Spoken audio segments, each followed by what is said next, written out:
compromises and attacks that our country is grappling with. I will let our esteemed colleagues get into that more, but we're going to talk about the challenges for and opportunities for critical infrastructure small businesses. We're lucky to have the information security officer from one of those, Pioneer Telephone Cooperative, Chad Cleaver, on a panel a bit later, along with the chair of the Communications Sector Coordinating Council, Robert Mayer, the newly installed executive assistant director of CISA, Eric Goldstein, and the associate bureau chief for public safety and Homeland Security at the FCC, Jeff Goldthorpe, along with the CEO from CyberRx, who put this survey together, Ola Sage, who has also played a major leadership role in the IT Sector Coordinating Council.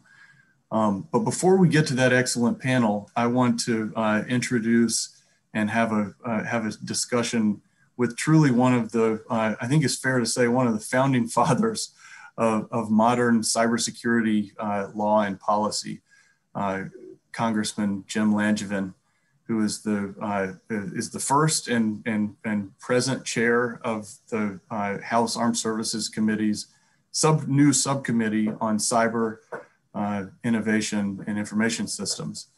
And he's also a commissioner on the Cyberspace Solarium Commission, which has enacted a number of ideas into law in the past year and probably has more to do in 2021. But before that, and on the point of Congressman Langevin's being a founding father of cyber policy, I want to go back to the 2008-2009 timeframe. I was a young staffer on the Senate Intelligence Committee, working closely with Congressman Langevin's then staffer, Jake Alcott, who was one of our early fellow travelers on the Hill in cyber policy. And Congressman Langevin was the co-chair of, along with a Jim Lewis effort at CSIS, on a big report, a commission report for recommendations to the 44th president. That president turned out to became President Obama. And a lot of the recommendations in that commission report from early 2009 are now policy, and they are the policy and really the foundation of the policy environment that we're navigating right now as we deal with SolarWinds, the other zero-day attack that has been in the news in recent days. And so I just want to start by saying, Congressman Langevin, we appreciate everything that you've done over the past really decade or more to establish a policy environment that allows us to respond to these challenges, and everything you're doing now on the House Armed Services Committee, the Cyberspace Solarium Commission, and elsewhere. So we're honored to have you. Welcome. And I don't know if you have anything to say before we get into questions, but I've got a lot of things I'd love to run through with you. Sure. Well, first of all, Clete, thanks for the introduction. It's an honor to be here with you today and to see some old friends, particularly Jim Lewis from CSIS. And I want to thank CSIS for hosting us today because, under the guidance of Jim Lewis, CSIS and Jim Lewis have been integral to my cybersecurity story, if you will. And it's how I really got started in this field. Both you mentioned Jake Alcott, Jake, my staff director on the subcommittee that I chaired that had jurisdiction over cyber. So originally it was the emerging threats, cybersecurity, and science and technology. And the emerging threats piece was all the bad stuff, which is what I thought we'd be preoccupied with: chemical, biological, radiological, and nuclear threats. I figured those would be the things that kept me up at night. That we'd be doing the deep dive on, until Jake Alcott comes to me and tells me about this classified briefing I've got to get on Idaho National Labs and these two scientists who discovered the Aurora threat, as we now know it, that could cause physical damage to through a cyber attack. And so I began my deep dive on this, and then because Jim Lewis asked Mike McCall and I, my ranking member, to co-chair the cybersecurity for the 44th presidency, the CSIS Commission on Cybersecurity for the 44th presidency.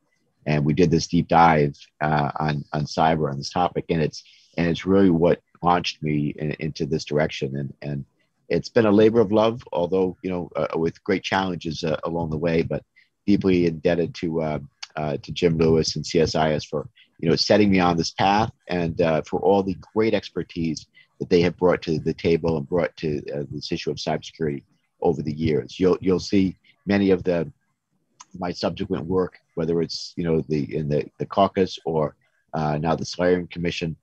You see a lot of the roots, the foundation of what we've done, coming from that CSIS Commission report on cybersecurity for the 44th presidency. So thank you. Probably too long in my opening there, but I just want to express my gratitude and say a big hello to Jim Lewis.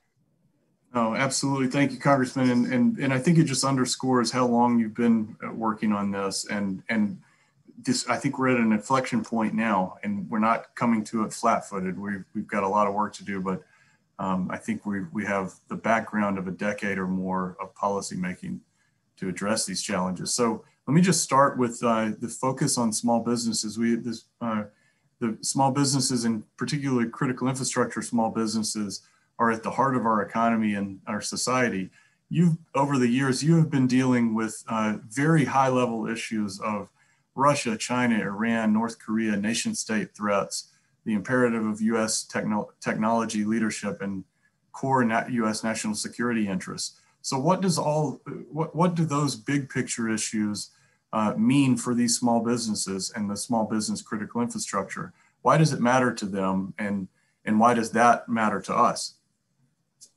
Yeah, so good question. Thanks for framing it that way, if you will. I think that it gets to the heart of something that I'm forever saying about cybersecurity. It's that it's not a problem to be solved. There's no such thing as perfect cybersecurity. We need to frame it in that way right off the bat. No, cybersecurity is really, I'd say cybersecurity is really about risk management. If there's one thing I would want small business owners to take away from my remarks today, it would be that. You're never going to install a device on your network one day or hire a service provider and then be able to forget about cybersecurity for your business. You look at cybersecurity, I'd say, as an ongoing process. So my advice to most small businesses, you'll think about what your digital assets are and what it is you're really trying to defend. There's some small businesses, for example, in my district, that do very sensitive work for the Navy. So helping us, they're helping us build world-class submarines. So for them, digital assets might be their sensitive intellectual property. And for them, the threat from nation states, particularly China or Russia, might be quite substantial. But for most businesses, the most valuable digital assets for them are likely to be passwords to a bank account or customer information. And so, maybe they rely on their IT to keep everything running day to day. So it's not risk to confidentiality that they're the most concerned about, but threats to the integrity or availability of the system. So for them, it would be much more. They'd be much more concerned about the scourge of cyber criminals than getting on the radar of Russia or Iran. So cyber criminals, I'd say, are often in the volume business, looking into hover up a lot of less valuable data or lock up computers that they might charge a couple $100 or a couple $1,000 to unlock. These criminals go after entities really with the weakest cybersecurity hygiene, which often, unfortunately, means small businesses. And we've seen that too often. I mean, ransomware is rampant right now, and it's hitting a lot of small businesses, in addition to hospitals or school systems. So I guess, that might seem like a lot of, talk in Washington, D.C. is divorced from the reality of people back home. But I want to make something perfectly clear. Countries like Russia actively aid and abet cyber criminals. And that is one of the real frustrating things like that. And in other countries that they're just looking the other way. They don't care if cyber criminals are operating their borders. If it's going after something that's a target in the United States, what do they care? It's undermining our system, our banking system, or our business trust, or our business ecosystem. And we're really living in a golden age of cybercrime because there are countries, again, that allow and encourage criminals to operate within their borders. And it's frustrating beyond words. But while some of the talk of norms and the need for stronger cyber diplomacy may seem esoteric, I can really assure you that it's increasingly relevant to stopping the constant stream of intrusions targeting small businesses around the country. No, I think that's all right. So that's a great segue into the next thing I wanted to explore with you, which is the concrete. This is not, secure connectivity as evidenced by this Zoom event is an imperative part of our lives these days. Our kids are being educated online. We're working, we're teleworking, getting healthcare in the middle of a pandemic through telehealth increasingly. And so this is a concrete reality for really all Americans. And a lot of that connectivity is delivered by small businesses like Pioneer, who we'll hear from in a moment. So given that the bad guys, be they cyber criminals or adversary intelligence services, we're on the good guy side, all of us, the US government and industry. What can the government do together with industry to help? And on the next panel, we'll have a number of the key representatives: FCC, DHS, IT Sector Coordinating Council, Communications Sector Coordinating Council. How can these entities support companies like Pioneer that are trying to keep our society connected? Yeah, so I would say, one of the key concepts for understanding Solarium policy recommendations is that of leverage. So the ability of malicious cyber actors to scale their activities is one of the things that makes cybersecurity problems so pernicious in a lot of ways. On the Solarium Commission, therefore, we really focused on scalable solutions where a focused application of resources could have a big impact. While leverage is sprinkled throughout the report, from the National Cyber Director to the very idea of defending forward or defending early, as my fellow Commissioner Chris Inglis likes to say, really leaning into the point of high leverage. We acknowledge it most explicitly in the idea of cybersecurity enablers. So you touched on these things. So cybersecurity enablers are, in essence, a new class of critical infrastructure. And since the Obama administration and Section 9 classification of particularly important critical infrastructure assets, we've had the idea that not all critical infrastructure entities can be lumped in together.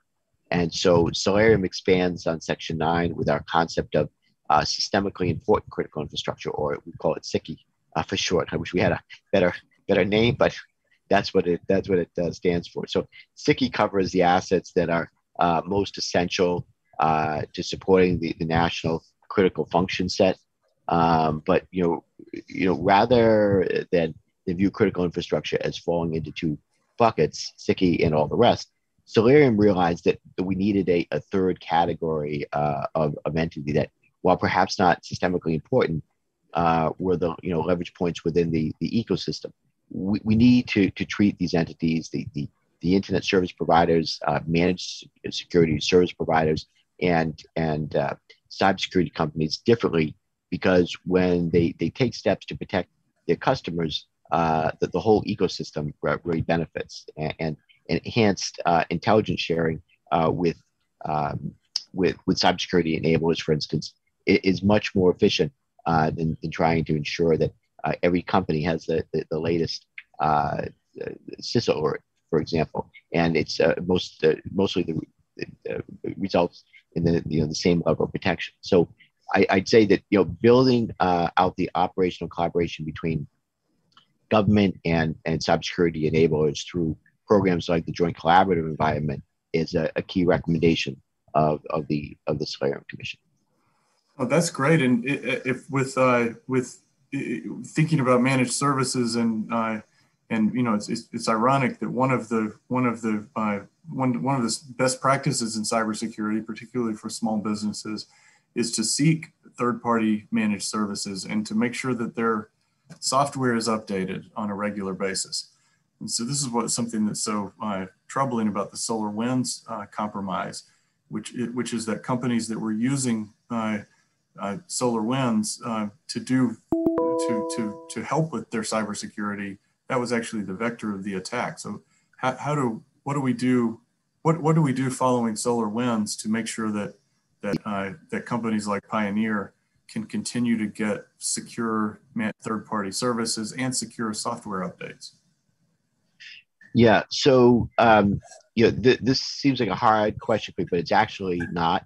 We spend a lot of time telling people to update their software, and then the threat actors abuse that mechanism to insert backdoors, right? So I would remind all businesses that the SolarWinds campaign was extremely sophisticated, and this actually goes back to the cybersecurity as a risk management exercise that I talked about earlier. It took a lot of Russians a lot of time to execute the SolarWinds campaign. So unless you're a small business with a lot of sensitive intellectual property or serving the Department of Defense or intelligence community, my guess is that you're not on the Russians' target list. And that's why my advice remains the same. That's to stay on top of your cyber hygiene. Many more people get breached due to unpatched systems than due to bespoke backdoors inserted into build processes. Now the software update has been exploited as an avenue of attack. A lot more attention obviously is going to be paid to closing this particular door. It doesn't guarantee that it can't happen again, but you're far better off applying updates to remove zero-day exploits than postponing them. I think that is good advice. And with that, I want to close out by transitioning to the report that the panel is going to discuss right after our discussion. Of the critical infrastructure companies surveyed, 75% had experienced a breach, including 45% in the last year. On average, it took almost 8 months to recover from these breaches, and an average of $170,000 to resolve the incident, which is, it's big money for some of the small companies. Nearly 60% reported that the incident stopped daily productivity, and nearly half lost customers in the wake of the incident. So I guess what I want to ask you is, first, any of these numbers surprise you? And second, what's the value of a report and numbers like this for policymakers? Yeah, so on the question of what's, if it surprised me, I'd say that 45% experiencing a breach in the last year seems high, but I'm guessing that some of that is how we define breach. We're having these conversations today as we try to work out the specifics of when something crossed the line to incident, versus someone snooping around or doing port scanning. So I guess I'm a bit disturbed that only 13% say they've used government guidance, but I also wonder if that's the case. It's a case of NIST being the victim of its own success, perhaps. After all, most of the cryptographic algorithms that we use are government standards, but I don't think a lot of people think of SHA-256 as being a government product. But people use it every day. So I guess that's what kind of the things that stood out to me that maybe surprised me, if you will, or that really caught my attention. On the other question you had about the value of the survey for policymakers, I think it's an important reminder how pervasive these problems are. And one of my colleagues on the Solarium Commission, Dr. Samantha Ravitch, has been making the point that we too often fail to account for the human toll of cyber incidents, and whether that's the consumer victims of cyber crimes or the small businesses. I agree with her that the conversations we have in DC can stray from the actual human cost of these breaches. And so surveys like this can help us better understand the full range of the ways that our constituents experience cybersecurity. And I think that they help us persuade our colleagues to prioritize cybersecurity on a national agenda. I think, the bottom line is that as much as, we've been trying to, up the awareness of cybersecurity over the years, the things that have gotten everyone's attention the most and have really hit home that this cybersecurity is a problem are the compromises that, the targets of the world that compromise personal private information of customers that then, people are up in arms. They get that to the to their members of Congress and saying, what are you doing about this? Congress gets worked up. And then you have surveys like, you put out that really helps us to understand this, the full scope of this. It makes it's real. So really invaluable work. And I'm deeply appreciative. Well, thank you, Congressman, and thank you for your time. And again, not just your time this morning, but over a decade of leadership on these issues. As I said in the beginning, I think it appears to me that we're in an inflection point in both the operational and geostrategic and policy making environment on these issues. And I think I think there's value in surveys like this, and also the leadership and the activities that you have underway on the committee and at the Solarium Commission and beyond. So we thank you for your time and look forward to working with you in the coming months and years. Thank you, Clayton. You too. I appreciate you moderating, hosting me here today, and shout out to you, to CSIS, and especially to Jim Lewis. Thank you. Thank you, sir. Take care. Thank you very much. Well, I just want to thank Congressman for joining us here, and with that, I want to turn the event over to another great leader in cybersecurity policy. This time working from the private sector. I've had the honor of working with Robert Mayer in his role at USTelecom, and also in his role leading the Communication Sector Coordinating Council for about as long as I've been watching the leadership of Congressman Langevin.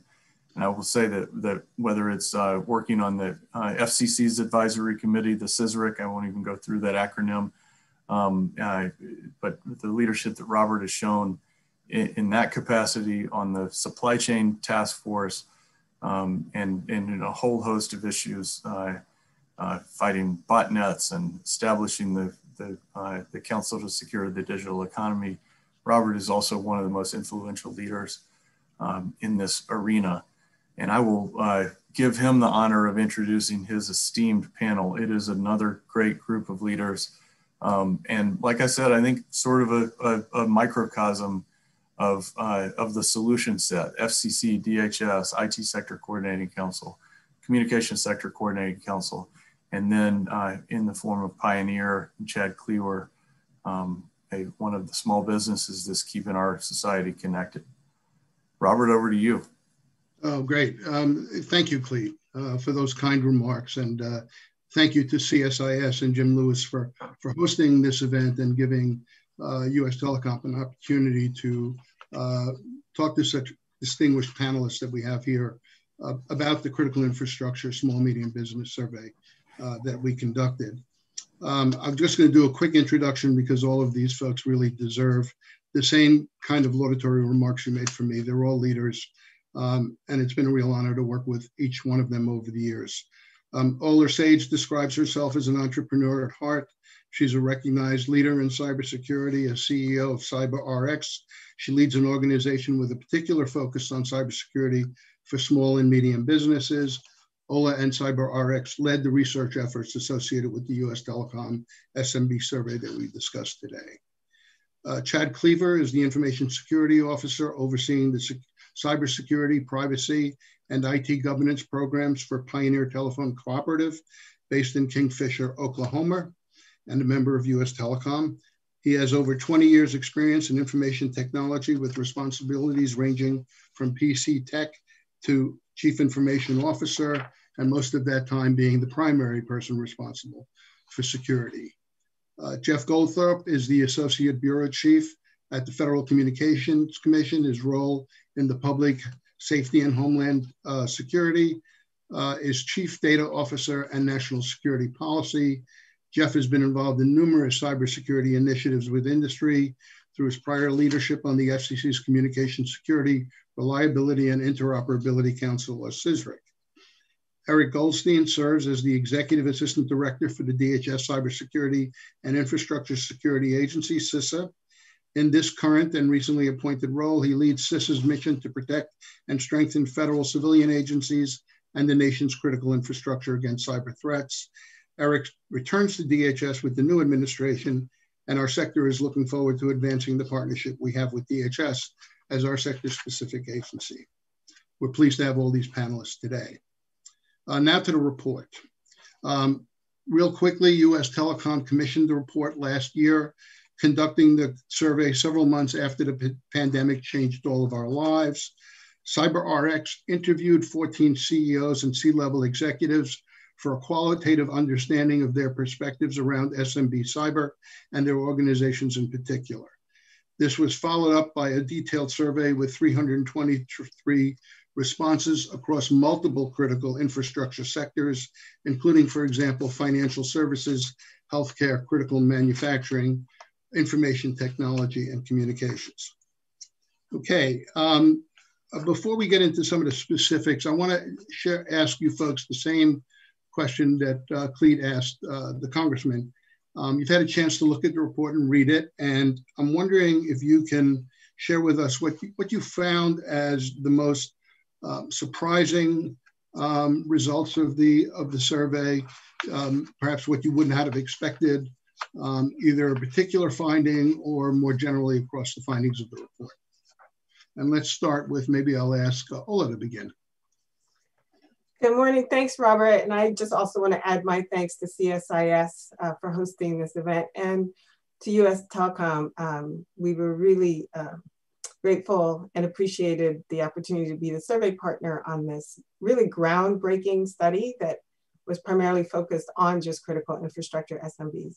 There were so many things that were of note in this survey, so it's hard to pick one, but I think the one that I would probably start with was just what kept coming through was this relationship between the size of an organization and their experiences with cybersecurity.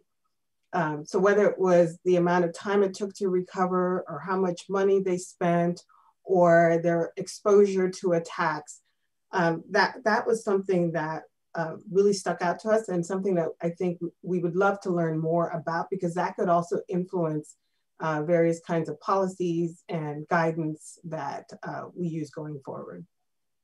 Okay, thank you. Chad? Thanks, Robert. And I have to say that the part of the part that really surprised me in there, and still perplexes me just a little bit, is the part where it talks about how comfortable you are with your information security and how secure your company is.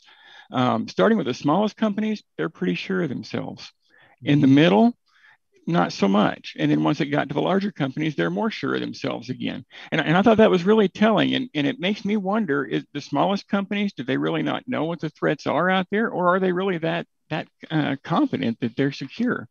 So I thought those were some really interesting numbers that came out of this. Okay. Eric? Thanks, Robert. And just echoing their panelists, thanks to CSIS, and of great importance, thanks to Mr. Langevin for his decades of leadership in this space and for this Solarium Commission's work in really advancing the state of the cybersecurity discourse in this country. Certainly, we at CISA are deeply grateful for the Congressman's work and that of the Commission.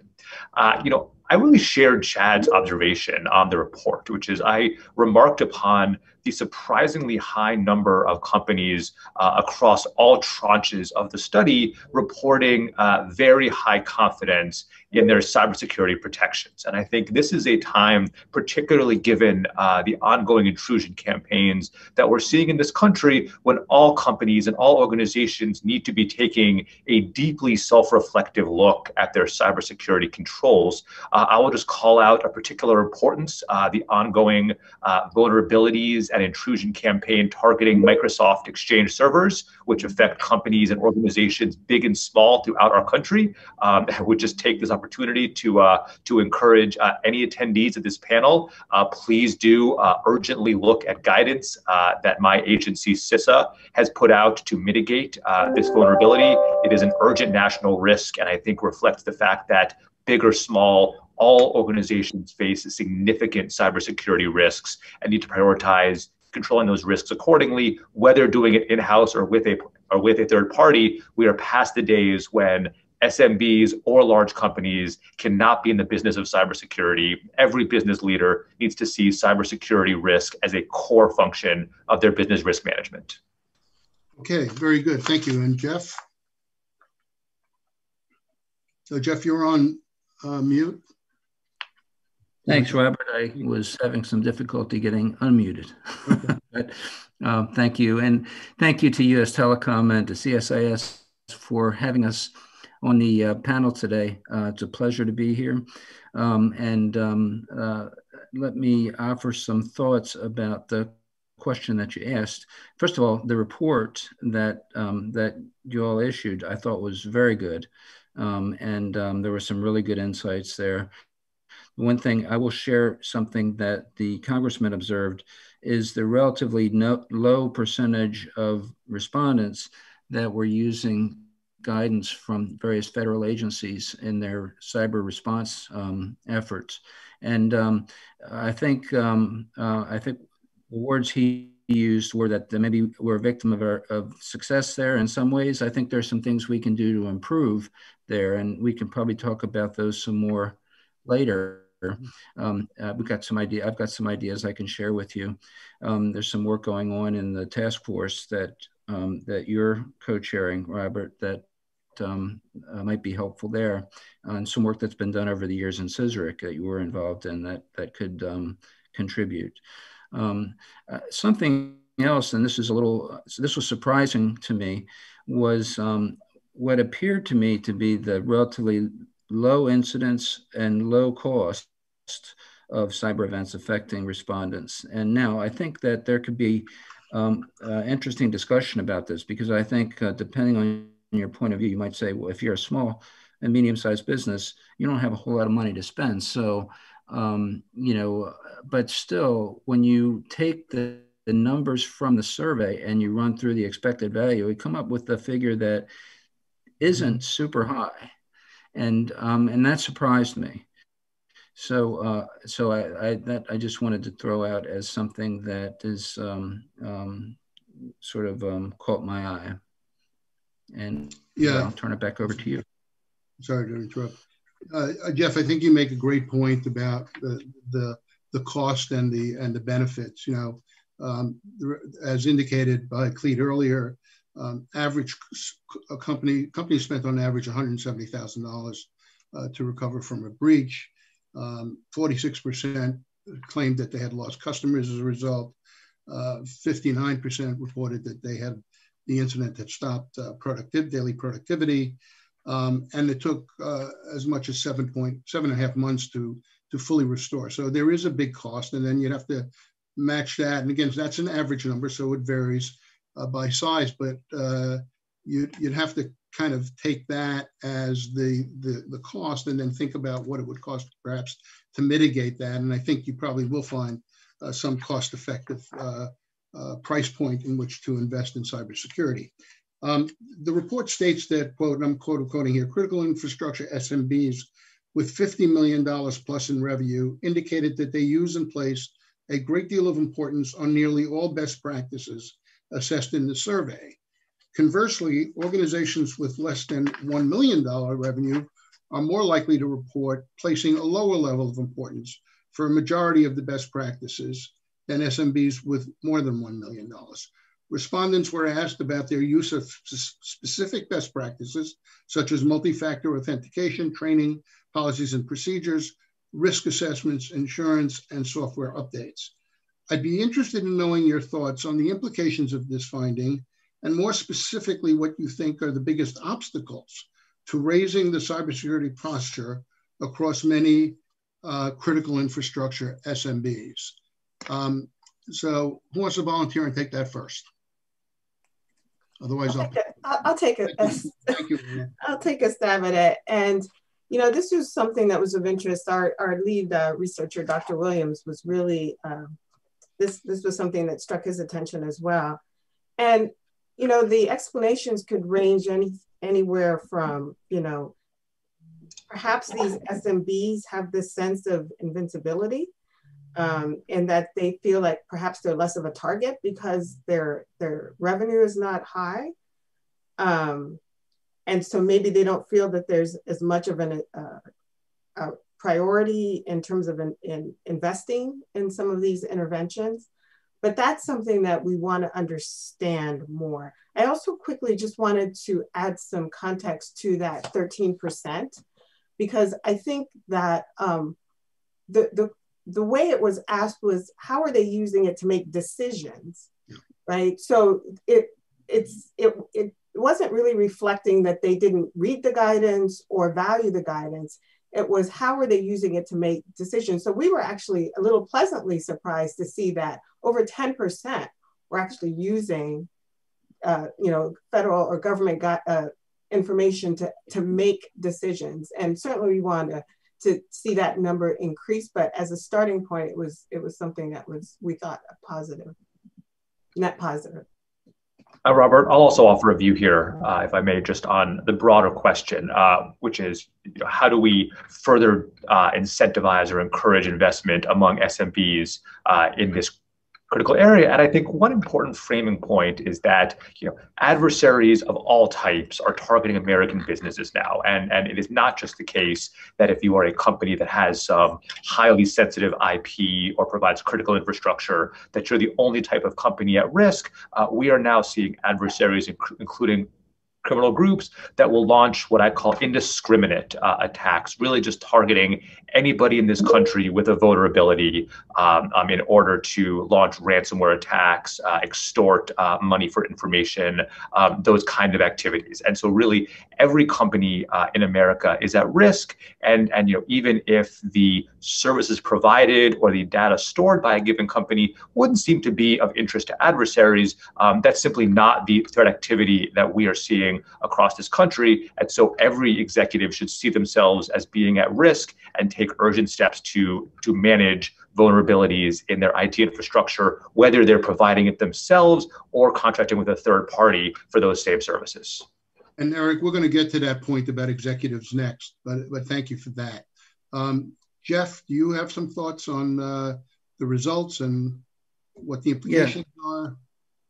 Yes, I do. Thank you, Robert. I think the one thing I would suggest, you were asking what could be done to help better prepare, and I think that if I were a small and medium-sized company and looking at the volume of guidance and practices, and I'm thinking now and specifically about the commission, right? And you're familiar with the work that CSIRC has done. There are 400 cybersecurity related best practices that CSIRC has recommended to the commission and that we've made publicly available. That's a lot. If you're a tier 1 communications provider, that may be something that you can absorb and you have the staff to apply and you've got the resources to apply.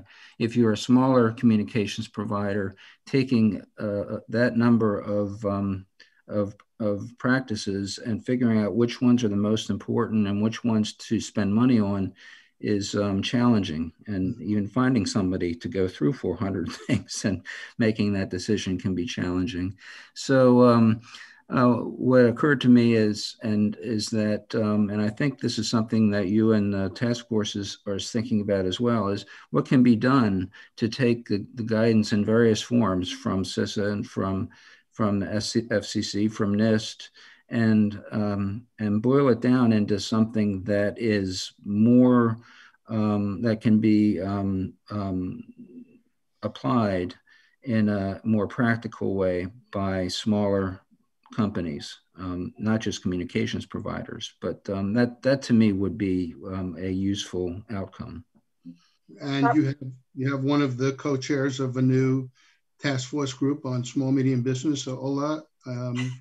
Yes, yes, absolutely. And just to build on that point, I think this boils down to, our friend Larry Clinton, right? The economics of this, right? Mm-hmm. For most small, mid-sized businesses, how can we make it economically viable for companies of all sizes to invest? And how can we move this up on the prioritization list, right? So that it becomes a higher priority and it's more economically feasible. Yeah, a great segue to you, Chad, since you have to live with the economics of security every single day. How do you prioritize? How do you think about making the case to your management about resources and determining what's most critical and what assets are most essential? What's the process like? You could talk an hour for that. You've got a minute or two. Yeah, you're exactly right. It could easily take an hour. But, number one, the first thing I try to do is, even though I'm a technologist at heart, I have to try to take the technology out of things. We have to think like the business and really elevate information security and cybersecurity to the business level. It's not a technical problem. It is a business issue. And the first thing we have to do there, of course, we can't implement all 400 and some of those recommendations. There's just no way you can do that in a small or even a medium business. Even the large businesses probably have challenges with that. So what we've got to do is figure out, the first conversations I had here at Pioneers, where are the crown jewels? What are we trying to protect? Where are our vulnerabilities? What's our biggest stuff? And what we found here are our biggest assets are, number one, the network availability. That's number one for us. And of course, number two is our reputation or our integrity. So those are where we have to concentrate our efforts. So we have to make sure that everything we do as part of an information security program is trying to align with those business goals and make sure that we're, number one, protecting the availability of our networks, and number two, protecting the integrity of those networks and the accounts that are around it. Now, that's not to say that we completely ignore the other parts of it, because the confidentiality, of course, is a very important part. But the confidentiality part does not play quite as big a role if we can't provide a network. Yeah, and to your point about business, I think that's what motivated USTelecom to set up a partnership with the American Small Business Development Centers.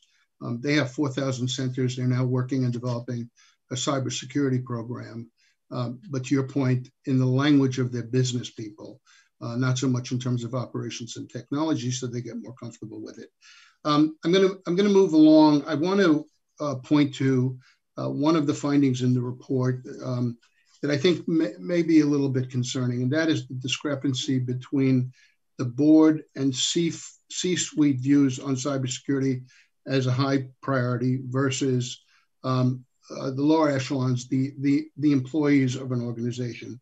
I think the distinction was 50% view it very high at the very top management level versus 26% at the employee level. And I want to know what you think, what do you attribute that kind of disconnect? And more importantly, what needs to happen internally within the enterprise and externally among stakeholders to narrow that gap?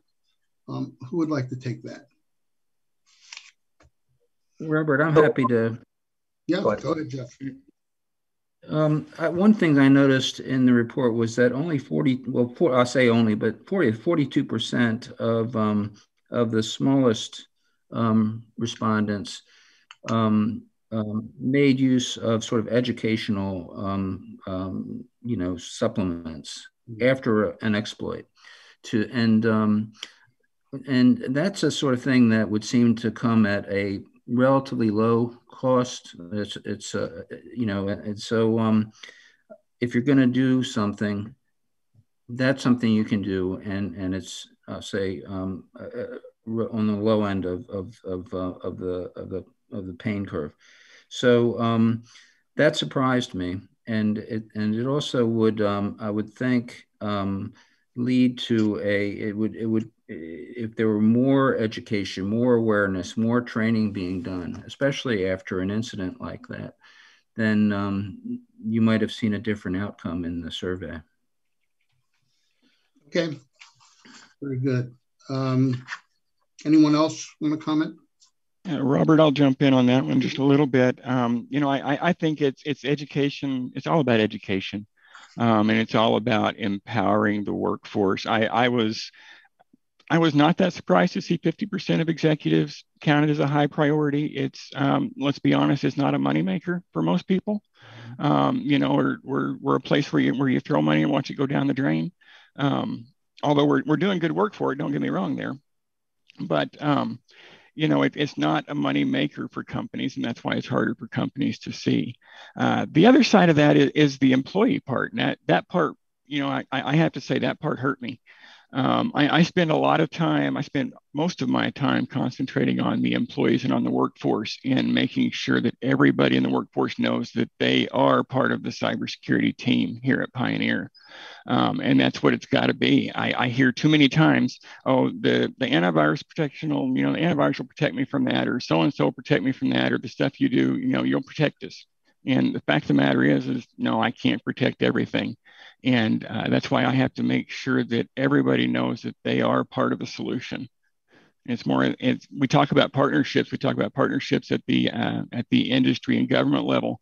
I build those same types of partnerships right here in between departments, in between individual people, to make sure everybody knows we're all partners. We're all in this together, and no, there's not one of us going to protect it. Mm-hmm. Ola, can I ask you maybe to comment? I know you work with companies at the executive level, so you have a good appreciation, I think, for what their heightened awareness or lack thereof is versus employees. What do you see broadly across the SMB spectrum? Sure. So here I kind of wear two hats. One is, a CEO myself of a small mid-sized business, and what I've seen over the years in my own companies, and then as a practitioner, right? And I did think that the gap was striking. So from the CEO hat perspective, I would say, every company values, what the top of an organization values is what the company ultimately will value. And perhaps even more, more significantly in smaller organizations where you don't have thousands of employees, et cetera. So there are a couple of explanations, but I think this is definitely something that we would love to explore more. It could be anything from the executives just have more access to this information, and so they're more aware and informed about cyber threat, and therefore they value it more. And it could also be that even though they value it more, they're not internal mechanisms within their companies to get that information to the employees, right? Mm-hmm. So whether they may not have programs in place, or they may not have opportunities or mechanisms for the employees to get access to the same information they have. On the employee side, it could be as simple as they just feel like it's somebody else's job, right? It's the job of IT, it's the job of the company. It's not their personal responsibility, which still brings us back to this education and awareness question. So it was striking, and I think there are opportunities there to understand better what that's about, so that we can figure out how to close that gap. Mm-hmm. Eric, I know you've got some time constraints. Are you still there, Eric, or did we lose you already? We may have. Eric is doing the Lord's work at DHS right now, so understood. Let me start probing on a couple of things that I think go to managing expectations, frankly, of companies in the small and medium business size. And I think this is particularly relevant in thinking through current policy and also future policy. And I'm glad, Ola, that you mentioned our friend Larry Clinton, because over the years I've become a disciple on many of his points, and especially the notion of that this is an economic problem at its heart. So given that many of the most recent attacks, the highly visible ones, are conducted by criminals, organized criminals, many of whom are in partnership with certain governments, nation state adversaries, and there are two in particular that are capturing headlines right now. I think it's important to think about what is the government's role in protecting SMBs and more broadly industry from those kinds of attacks, and what is the industry role, and how do you parse that? How do you work through that balancing act? And who would like to start with taking that? Jeff, I can ask you to think about that, maybe to start with us, because obviously in the government you have to think about making sure there's accountability and that there's progress in this area. But as Larry said, the varsity team missed SolarWinds, and it was sitting there, I don't know, for 8 months or longer without it being detected, and it was the private sector that detected it. How do you think about a small and medium critical infrastructure company, a water company in some city in Ohio, very limited resources, looking at its rates, looking at its customer base and their ability to pay? How are they supposed to defend themselves against those kinds of attacks? Okay, thanks, Robert. Let me, you said you'd give me some time to think about this, so I'll take 5 seconds. Absolutely. Take longer. Okay. But I will take a moment, because that's a serious question. Not that all the questions you've asked are serious. That's a hard question. One of the things that the congressman mentioned was using essentially cybersecurity insurance and third parties. Okay, so using other stakeholders that are participating or contributing to provide solutions, right? Yes. And that if you are a small and medium-sized business, that is something to consider, because you probably won't necessarily have the means to do it all yourself. So relying or finding the right partners that can help you compete effectively is one way to do it. And those two segments are those two categories of players are two that I would consider. You started your question by asking about the role of government, right? Am I right? Is that? Yes. Okay.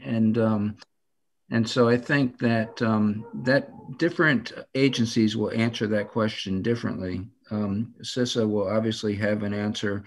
They're the sector-specific agency for communications as well as other critical sectors, and NIST has a major role to play in establishing standards and guidance in this area. The FCC, the regulator, has a role to play, and the good news is that, as you know, I think, and hopefully you'll back me up, there's been a really outstanding teaming relationship between those three agencies over the years in this space, and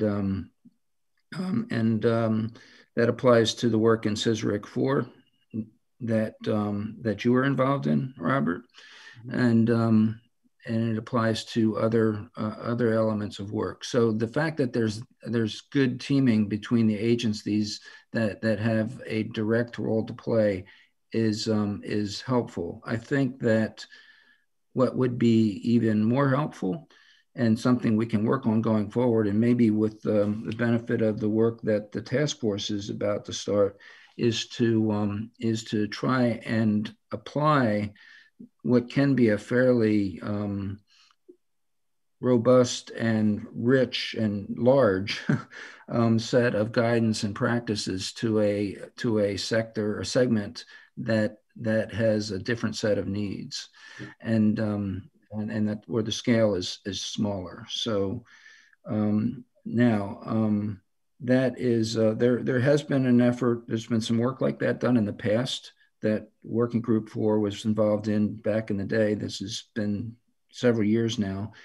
But I think the work that the task force will be doing will be really helpful in bringing together the FCC and the other agencies that have a role to play in this, in trying to build solutions that are that take what the government has to offer for what are the larger entities, and make them more useful to the types of firms that we're trying to reach in this venue. Does that answer your question, or have I actually found your response exceptionally thoughtful, and I think the points you raise are important and need to be followed up on. For the benefit of the audience who may not know, the references to the task force referred to the Department of Homeland Security, ICT, Information Communication Technology, Supply Chain Risk Management Task Force. That's a long title. We never figured out a way to make that a little smaller. We are now starting a third program after 2 years of reports.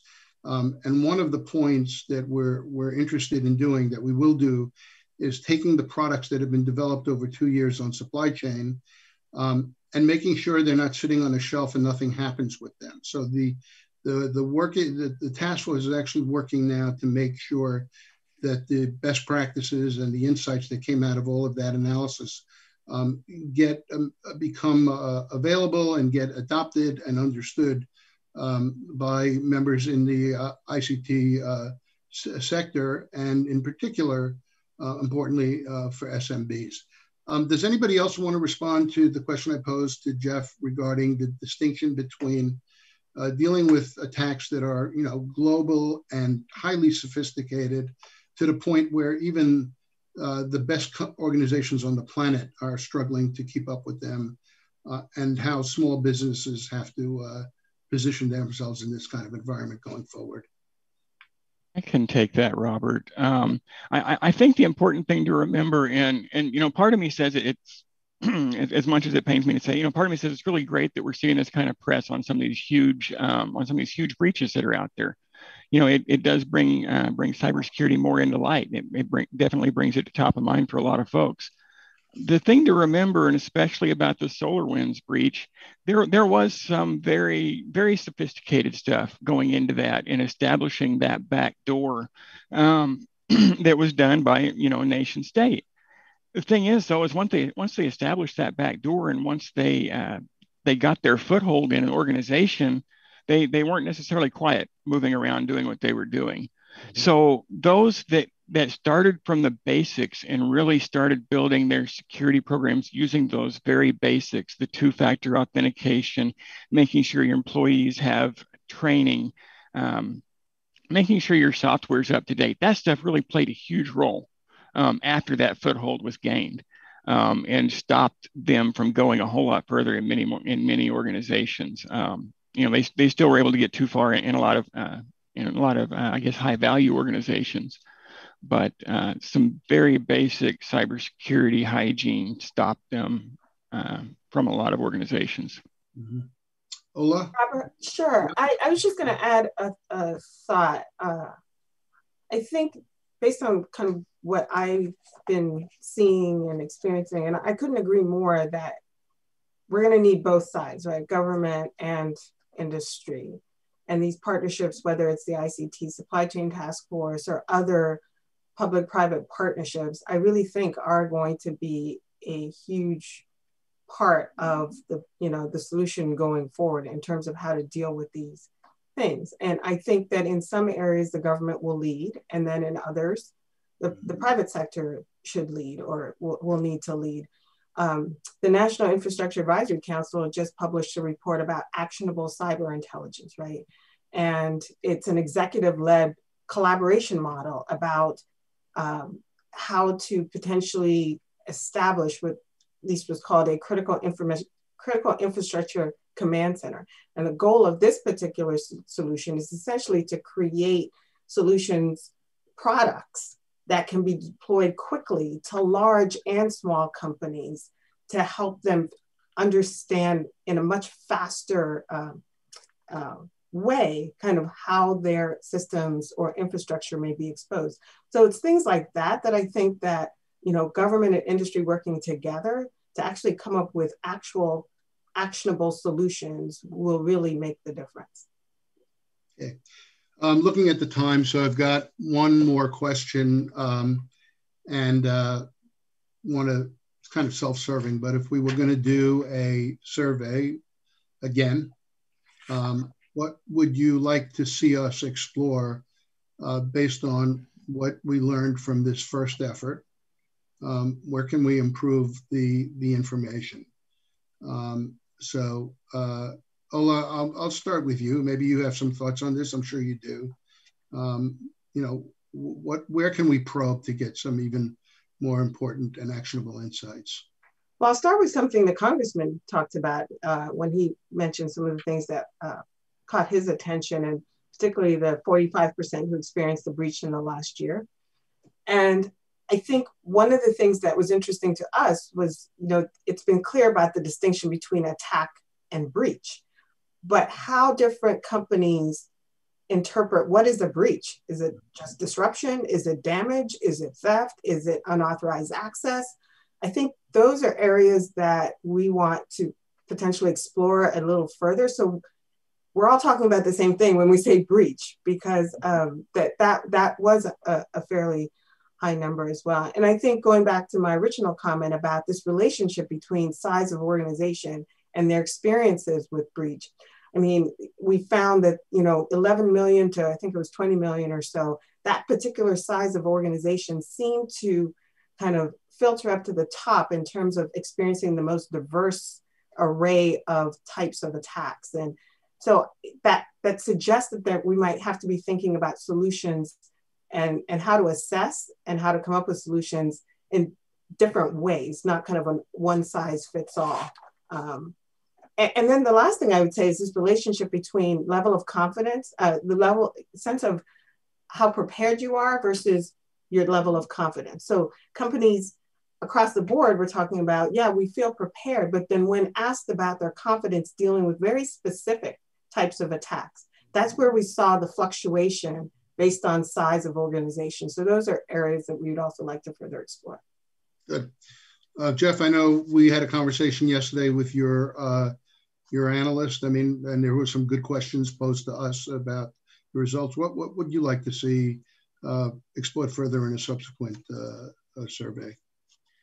Robert, I think the main thing that I would like to see explored is what could we do to help small and mid-sized businesses make better use of the guidance and practices that are available, that are out there and available.